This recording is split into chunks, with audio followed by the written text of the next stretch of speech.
Coming up on Indiana Newsdesk, Indiana's football team is heading to Atlanta for the college football playoffs after knocking off Alabama in the Rose Bowl. We'll have a very big challenge ahead of us next week. It's very hard to beat a really good football team twice. The top-ranked Hoosiers will face Big Ten rival Oregon in the Peach Bowl next Friday night. Duke Energy has been removing trees to protect its power lines, but it's left some residents worried about losing trees, feeling powerless. Because I just planted this tree in the spring, and that was marked for removal. And so was this bush, which is nowhere near power lines and not a threat ever. The real estate attorney says that's the cost of getting consistent electricity. And we take a look back at some of the top stories of 2025 we brought you on Indiana Newsdesk. We'll have these stories and more coming up on Indiana Newsdesk. Indiana Newsdesk is made possible in part by Maller Grotner Plummer Attorneys, providing legal services to clients and the community. Maller Grotner Plummer Attorneys, understanding, expertise, results. Bloomington and Indianapolis, on the web at lawngp.com.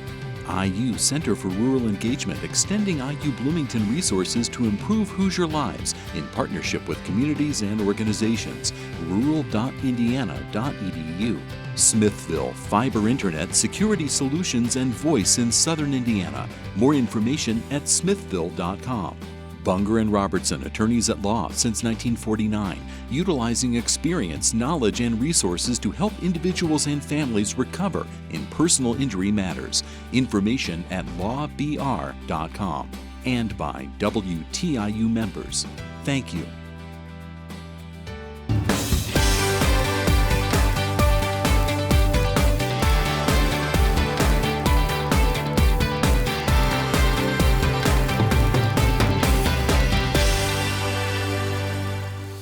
Welcome to Indiana Newsdesk. I'm Joe Wren. Well, number one, Indiana is heading to the Peach Bowl next Friday for a rematch with Big Ten rival Oregon. As Pat Bean reports, it comes after a blowout win in the Rose Bowl Thursday.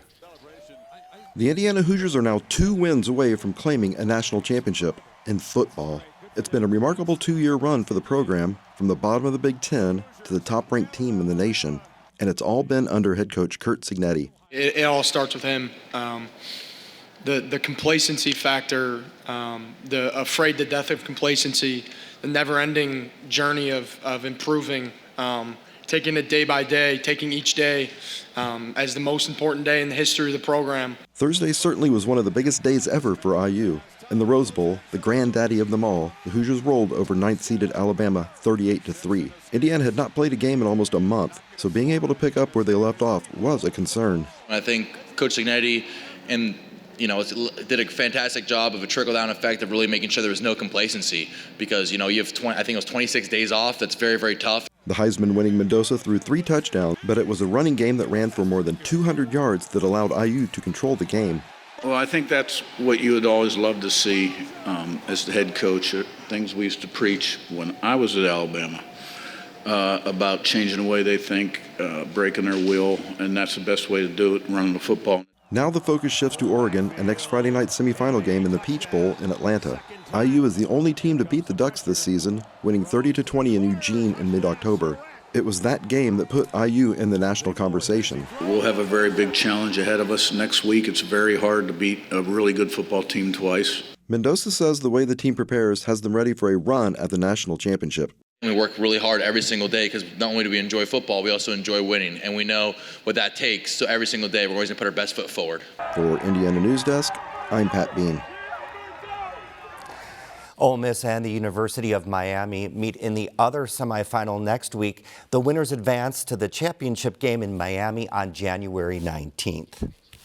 Crews working for Duke Energy have been trimming and removing trees to protect power lines from falling branches. The company says that work is necessary to protect the grid, but as Ethan Sandwise reports, for homeowners along the route, losing trees can make them feel powerless. So half of it fell down in that windstorm. So I understand why this would need to be removed. Rachel Barr says there are lots of reasons to love her trees. This is a fruiting pear tree, and so there's a ton of wildlife in there. There's deer, which I know a lot of people don't love the deer, but I don't mind it. She and her 4-year-old son enjoy sitting in the shade, lying in the hammock, and listening to bird song. But this year, everything changed. I came home in June, and there were blue ribbons on all of my trees that said remove. And they've put ribbons on trees before when they've done trimming, but none of them have ever said remove. Contractors working for Duke have been in her neighborhood a lot in the past few months, trimming and removing trees to protect power lines. They're also going door to door, telling homeowners when work will be done in their yard. Our crews and contractor crews have been out doing some vegetation work that is critical to ensuring that your electric service remains reliable and safe. Noel says the trimming is part of Duke's long-term vegetation work. This particular project has been going since October, along a transmission line from Lawrence County into Bloomington proper. We understand how important trees are to our Indiana communities, and we try to balance those concerns with the need for reliable and safe electric service. However, trees and vegetation are the leading cause of outages across our Indiana system. But Barr says she can't see why Duke would remove her seedlings and fruit trees, or why they couldn't be trimmed instead. Because I just planted this tree in the spring, and that was marked for removal. And so was this bush, which is nowhere near power lines and not a threat ever. I mean, even at its full size, it's not going to knock down anything. Duke can work on private property because of utility easements, agreements between utilities and homeowners that give the company significant leeway in exchange for service. First thing an owner can do is when they buy a home, look at their title work. Usually there is either a recorded electric line easement or a plat easement that allows utilities to be located on the property.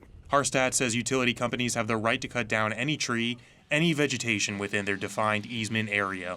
Depending on the power line, utilities may be more lenient. They could allow trees to grow near smaller distribution lines, the kind you see hanging from a wooden pole.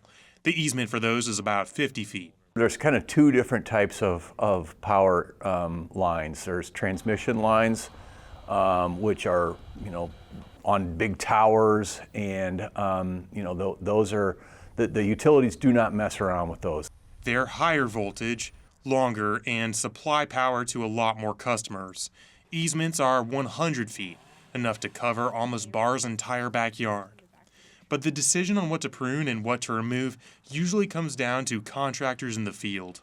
I couldn't speak to each location along that route, but it'll just depend on, what the overhang of the tree is, how close they are to a line. It'll just depend on the scenario.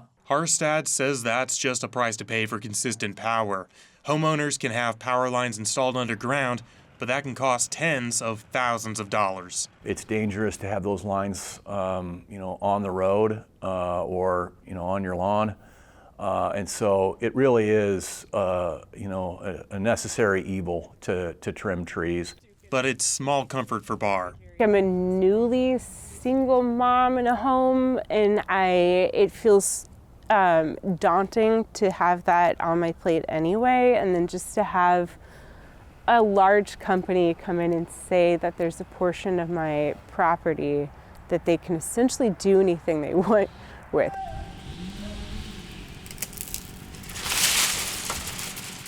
For Indiana Newsdesk, I'm Ethan Sandweiss.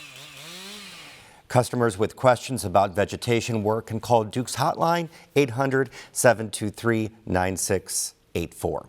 Well, we're joined now by Aubrey Wright for more headlines from around the state. Hi, Aubrey. Hey, Joe. Indiana's 2026 legislative session is set to resume on Monday. As Ben Thorpe reports, lawmakers are expected to end the session early after spending weeks debating redrawing the state's congressional districts. The shorter session means that lawmakers will need to pass bills on a much tighter timeline, with some committees expected to only meet a handful of times. During an Indiana chamber event in November, Democratic Senator Shelley Yoder noted that this session isn't a budget year, meaning lawmakers focus on non-budget issues. It's going to be, a tough session. It's a short session, so we had to look at all of our policies in a way that isn't going to have a fiscal impact. And that's always unique in its challenges. Lawmakers say they hope to be done in late February and are slated to address both cost of living and education issues. Our caucus will come together. We've got lots of things we want to take care of. We're going to continue to improve education. We're going to continue to try to make lives better and more affordable for Hoosiers here in the state of Indiana. I'm Ben Thorpe in Indianapolis. One bill lawmakers are expected to take up is for an online lottery. The bill would allow the Hoosier Lottery to sell online tickets for jackpot drawings and to host digital instant games that work like scratch-off tickets. An analysis by the Legislative Services Agency says online sales would add between $300 to $600 million to the Hoosier Lottery's revenues by the third year. Convenience store lobbyists say they're not opposed to the bill. They believe it could actually help boost brick-and-mortar lottery sales. The section of State Road 59 running through downtown Lytton was reopened Wednesday as the town cleans up from last Sunday night's tornado. Several buildings and power lines experienced structural damage in the tornado. One building housing Sportsman's Pub partially collapsed. The National Weather Service rated the tornado as EF1 with an estimated peak wind speed of 100 miles an hour. It was on the ground for about 2 minutes and traveled about 1 mile. Lytton police said parking will be limited around the damaged area as cleanup continues. The Monroe County Board of Commissioners has adopted a 30-day notice policy for clearing homeless encampments. The county code previously required only 72 hours notice for clearing personal items from county property. The new policy follows pushback of the county plan to clear an encampment on the county-owned former Thompson property in Bloomington. I would like us to begin that process of determining next steps, but I'm afraid that we've been stuck in paralysis by analysis. The policy also calls for other Monroe County and Bloomington officials to create a working group to address homelessness. Bloomington Transit may be getting a new operations center. The Bloomington Public Transportation Corporation approved an option to purchase an agreement at a special meeting this week. The corporation would buy the 19-acre property on the old Westinghouse site at Curry Pike and Profile Parkway to build an operations center. The Transit Corporation currently operates out of its center on Grimes Lane. The Indiana Department of Health has launched 2 new dashboards, one expanding drug overdose data and the other tracking violent deaths across the state. The state's previous dashboard focused only on drug overdoses. The new dashboard adds available resources in each county, the number of opioid prescriptions, and the number of emergency department visits related to drug overdose. And now that 2025 has come to an end, Americans are looking at how much they spent on holiday shopping. And according to a new survey, many of them are now in debt for it. The online marketplace LendingTree found more than a third of Americans took on debt, averaging about $1,200. That's higher than last year. And Joe, the survey said parents with young children were hit the hardest. How'd you do this year? Were you okay? I was okay. Me too. Thanks, Aubrey. Coming up next on Indiana Newsdesk. Indiana University's Lilly Library has received a grant that it hopes will allow more collections to be open to the public. And we take a look back at the stories we brought you this past year, from bird flu to flooding to turmoil at the State House. These stories and more right here on Indiana Newsdesk. WTIU is proud to amplify local voices and share the stories of what this station means to you and your family. Brooke from Madison writes, I gave to PBS Today because it's been a meaningful part of every stage of my life. PBS has educated, inspired, and connected our family across generations. And supporting it is my way of helping make sure it continues for others. WTIU, here for you, here for good. Become a sustaining member today. Put the kettle on again. We're going to have company. Well, it has been unseasonably cold. Comfortable bed, home-cooked meals. Oh, sounds perfect. Shall we just stay here? Oh, I was hoping you'd say that. You are very much in the right place. Intriguing. Intriguing and potentially rewarding. Something for everyone, if you catch my drift. Welcome back to Indiana Newsdesk. Well, for the first time ever, the usage of renewable energy has surpassed fossil fuels worldwide. But the Trump administration is putting its weight behind coal, ordering 2 Indiana coal plants to remain open.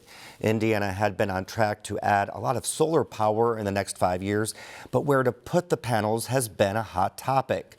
Last year, our Rebecca Thiel reported on one option, putting solar on hundreds of millions of square feet of unused space on the top of big box stores. Here's that story. Here at Sweetwater Sound's distribution center in Fort Wayne, employees test out guitars before boxing them back up to sell. There's a lot of activity. Boxes zoom from place to place on overhead conveyor belts, while forklift drivers make their way through traffic on the floor. But it's nothing compared to the energy on the roof. There, more than 260 solar panels help power the building. Tyler Gerardo maintains them for the company.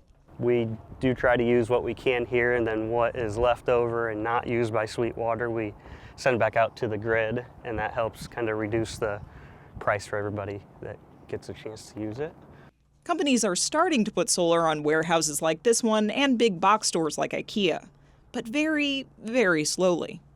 And given that in America we're running short on nature and we need to move to renewable energy as quickly as possible, the roofs of superstores and warehouses really are perfect for solar because they're flat, they're sunny, and right now all they're doing is keeping the rain out. Newman says if all the warehouses and big box stores in Indiana put solar on the roof, it could power more than 20% of all the homes in the state. There are also advantages to generating energy close to where it's used. Newman says 9 out of 10 Americans live within 10 miles of a Walmart. If they all had solar and battery storage, she said Walmarts could become resilient community hubs. In the event of a tornado or in the event of a hurricane, Walmart still has power and it still has light and it has refrigeration and could become the place where people go to charge their phones and where they can go to get cool water. So why aren't more businesses doing this? Newman says there are a number of reasons. She says solar would undoubtedly save a big energy-hogging store like a Target money in the long run, but there's still an upfront cost. So anything that doesn't pay back within 2 to 3 years, they can struggle to justify to their shareholders. Solar on a warehouse, on the other hand, would probably generate more energy than what the warehouse itself can use. Unless it can sell that energy to someone, like a utility or a community solar project, Newman says it might not make financial sense. That's where Indiana lawmakers can make the difference. So if there are state incentives that are put in place to help encourage solar on the built environment, like superstore roofs and warehouse roofs, you can change the business calculation of the solar developers. Things like higher rates for net metering. Those are the credits folks with solar panels get on their electric bills for sending excess energy back to the grid. Indiana's large investor-owned utilities lobbied to pass a law 8 years ago to phase down higher net metering rates. Reinstating them would help big box stores and warehouses pay off their solar panels faster. It certainly worked for Sweetwater, which got a better net metering rate from its rural electric cooperative. Altogether, the company says having solar saves it more than $160,000 a year. But Jeff Osterman, Sweetwater's chief people and culture officer, says that's not what drove Sweetwater to do it. He says the company has always tried to be an environmental steward. It's something customers want to see. We were excited to be able to do it, and I think what we found out in the process is it was actually way more accessible for us than maybe what we had even initially realized. And I think others who would be looking at it, other organizations, may very well find the same thing. To avoid the worst effects of climate change, scientists say we need to significantly reduce greenhouse gas emissions by 2030. That means transitioning toward cleaner sources of energy like solar fast. Solar developers say a patchwork of local laws in Indiana make putting large solar farms on the ground difficult. Indiana's warehouses and big box stores may be a creative way to get some of that solar back on the roof. For Indiana Public Broadcasting, I'm Rebecca Thiel. The Lilly Library is Indiana University's home for rare books, manuscripts, and special collections. As Olivia Wilson reports, a new grant will make those collections more accessible to the general public. The Lilly Endowment has made a $2.5 million grant to the library through its Religion and Cultural Institutions Initiative. We are going to endow a cataloger of religious collections, which is really going to help us in so many ways to make our collections more accessible to people. Lilly Library has their religious pieces scattered throughout the library, and this one behind me is the Gutenberg Bible. There's only about 50 other copies in the world, and this is just one example of how the library is bringing transformative and unique pieces to the Bloomington's community. We have about 500,000 books. We have 8.5 million pieces of manuscript, and we're growing all the time. With such a collection, it's vital to have a solid organizational structure. It isn't until we can have really good cataloging and description that people are going to be able to search our collections for themselves and really explore them to their fullest potential. This grant isn't just opening a position, but the door for connection across centuries. The people that used these books hundreds of years ago aren't so different than they are today, and I think it really opens people's eyes to the fact that we're all in this together. The library offers free admission Monday through Saturday. For Indiana Newsdesk, I'm Olivia Wilson. And Wednesday night, we said goodbye to 2025. Our videographer, Devin Ridgway, put together this video looking back at some of the stories we brought you throughout the year. I want more people like me moving here that run small farms and businesses. That's how you grow a community in a town, not by building a data center. The appointment of a university president should be done with transparency. The proposals that came to the trustees should be made public. Regardless of who, how, or why, it's a human being. Immigrants, legal or illegal, doesn't matter how you characterize it, are taking up housing units that local folks had to move out of. A lot of our staff has been nervous or might have expressed feeling unsafe or unwelcomed. Throughout January, we just started to see those mortalities rise to the point where there were hundreds of them that have died. My past is what uniquely qualifies me to be so relevant in this field. They're not maintaining these houses. They might be paying the water bill and the electric bill, but they're not maintaining, they're not putting no money back in these houses. They're not cleaning them up. She's going to receive ABA as long as I'm alive. Full week, 40 hours a week, she will get ABA therapy. You got my word on that. This is probably a 10-year flooding event for Columbus.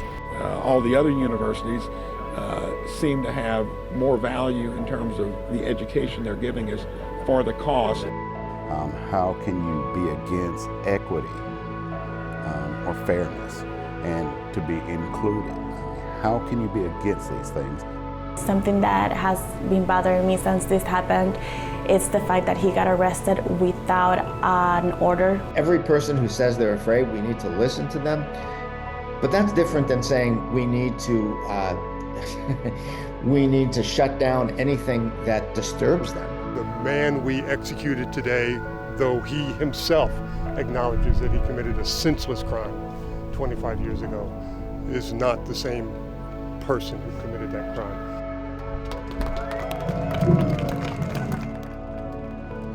We're supposed to be getting more done. We're supposed to be doing it with fewer staff and with fewer faculty. The math does not work. I never was brash enough to think that I knew the answers. I just tried to report what happened. To me, that's her legacy, is that there are people whose trajectory of their lives has been altered, where they can imagine being better and different. It's tragic that he couldn't descend on Bloomington, Indiana, and demonstrate what free speech really looked like. This is not the work of one system or one organization. It's collective work. It's neighbors and nonprofits, government, faith communities. We had heard almost like rumors that we would soon be directed to stop publishing news in our print paper. I'd be happy to see everybody converted and become a Christian, but I don't think that can happen by using the state to do that, or the government. If the economy's bad for the farm, it's bad at home. And there's nothing, you can't work any harder, there's nothing you can do about it. Farmers are kind of at the mercy of weather and politicians that don't even know how to run a combine. 40 years ago, when I was a college student first getting involved in local politics, Charlotte was already a legend. The only reason I'm up for the Heisman is because we're 13-0 and we're Big Ten champs. What we witnessed here today, the real winners are the Hoosiers.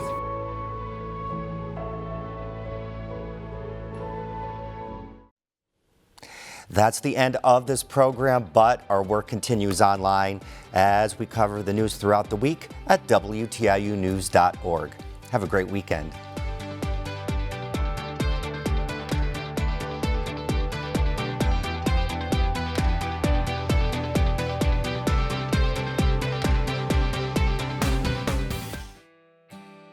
Indiana Newsdesk is made possible in part by Maller-Grotner Plummer Attorneys, providing legal services to clients and the community.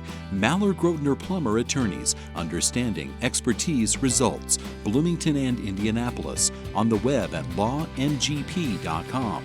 IU Center for Rural Engagement, extending IU Bloomington resources to improve Hoosier lives in partnership with communities and organizations. rural.indiana.edu. Smithville, fiber internet, security solutions, and voice in southern Indiana. More information at smithville.com.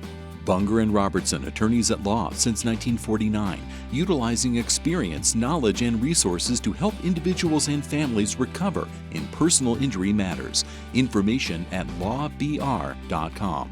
And by WTIU members. Thank you.